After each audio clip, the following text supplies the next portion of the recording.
নদিয়ার একটি স্কুলে তৈরি হচ্ছে বোমা, আর সেই বোমা নিয়ে কি করে ছুটতে হয় দূর থেকে তাও শেখাচ্ছে শিক্ষকরা। কি অবাক হচ্ছেন? না, এটাই সত্যি। তবে এই বোমা প্রাণঘাতী বোমা নয়, এটা হলো বীজ বোমা। ভাবছেন বীজ বোমা আবার কি? তবে শুনুন বিস্তারিত। সচরাচর আমরা বোমার কথা শুনলেই প্রথমে আটকে উঠি, তবে স্কুলে বোমা তৈরি হচ্ছে শুনে ভয় পাওয়ার কিছু নেই। এই বোমা প্রাণঘাতী নয়, এই বোমা নতুন প্রাণের জন্ম দেয়। বীজ থেকে তৈরি হয় গাছ। পরিবেশ বাঁচাতে অভিনব উদ্যোগ রানাঘাটের স্কুলের। এই স্কুলেই তৈরি হচ্ছে সিড ব্যাংক, যেখান থেকেই তৈরি হচ্ছে বীজ বোমা। নদিয়ার রানাঘাটের রামনগর এলাকার মিলনবাগান শিক্ষানিকেতনের শিক্ষকদের উদ্যোগে স্কুলে তৈরি করা হয়েছে সিড ব্যাংক বা বীজ সংরক্ষণ কেন্দ্র। জেলার প্রথমবার এই স্কুলেই নিয়েছে এমন অভিনব উদ্যোগ। স্কুলের ছাত্রছাত্রীরা খেলার মধ্য দিয়ে বীজ বোমা প্রকৃতির কোলে ছড়িয়ে দিচ্ছে। শুধু সিড ব্যাংক তৈরি করাই নয়, ছেলেবেলায় হারিয়ে যাওয়া গুলতি খেলার মধ্য দিয়েও সিড বল প্রকৃতির কোলে ছড়িয়ে দিচ্ছে স্কুলের ছাত্রছাত্রীরা। মূলত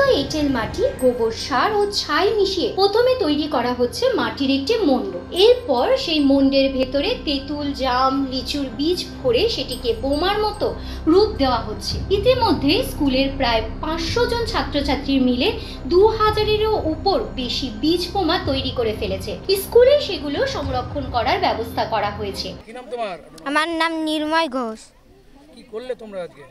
আমরা আজকে এই বল বানিয়েছি। এই বল সারা জায়গায় ছড়িয়েছে। কি দিয়ে বলটা বানানো? মাটি আর গোবর সার আর বীজ দিয়ে আমরা বানিয়েছি। কি কি বীজ আছে এর মধ্যে?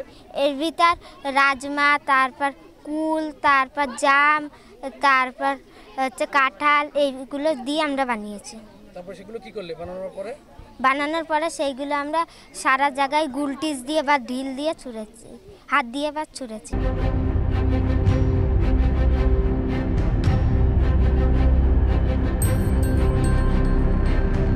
Bureau report, U Bangla TV, Nadia. U Bangla TV, হৃদয় ছুঁয়ে যায়।